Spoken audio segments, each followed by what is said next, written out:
and you want things to improve in your marriage, one thing that I find to be really important is supporting each other in your dreams, your God-given dreams and calling. There's a purpose that God has planned for each of us. And yes, obviously for me, like being a mom, being a wife, those are my utmost priority. But God also called me to be a counselor, to help people who are hurting, to help people heal.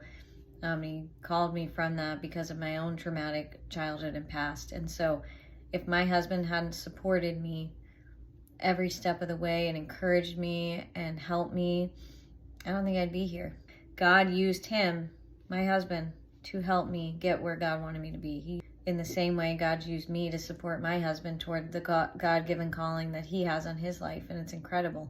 And I can't imagine what it would be like in our marriage if we stifled each other's dreams, if we discouraged each other from walking in God's plan and God's purposes. So I just want to challenge you.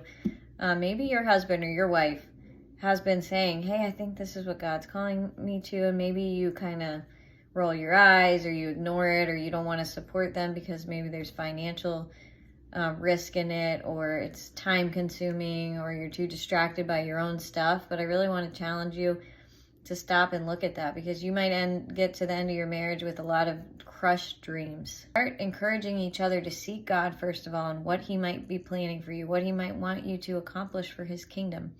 And then look for ways, how can I support my spouse on this journey? How can I be an encouragement rather than a discouragement?